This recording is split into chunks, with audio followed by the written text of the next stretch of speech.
Chapter 23, Jazz Livin'.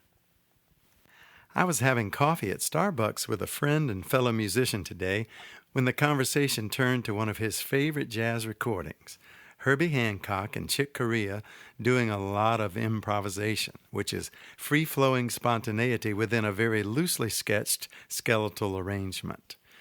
I told him that spontaneous flowing musically and spiritually is a metaphor to me of how our relationship with God should be. We flow with what we hear from the Lord, willing to lay down our preconceptions of how life is supposed to play out. It involves receiving the gift of grace and the grace to trust that God is faithful and really is working all things out for the good of those who love Him, who are the called according to His purposes. I call it the victory of vulnerability when we step out of the boat on a word from God. Jesus said, "Man shall not live by bread alone, but by every word that proceeds from the mouth of God." As Paul the Apostle wrote, "Now the just shall live by faith." It takes a degree of trust to launch out with other musicians into the unknown waters of spontaneous composition. Our tendency, especially as Greek mindset-influenced Westerners who rely on empiricism, that is, on what we perceive by our natural senses, our tendency is to lean too heavily on the sheet music or an arrangement we have memorized. It seems safer that way. We like structure. But does our structure make room for God?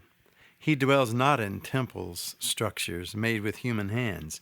He came in the unlikely womb of a young virgin, to the natural-minded a woman of reproach. A king? Yes, but born in a stall, surrounded by smelly animals and lower-class shepherds.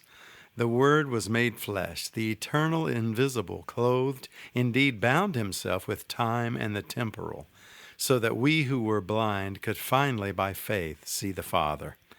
The church is a wineskin for the kingdom of God, not an inflexible piece of pottery that crumbles under the intoxicating pressure of the flowing wine of God's grace and presence. I am not advocating for having no structure, no wineskin, only that the new wine of the kingdom of God is poured into the accommodating wineskin, that the church is meant to be. He put a new song in my mouth, a song of praise to our God.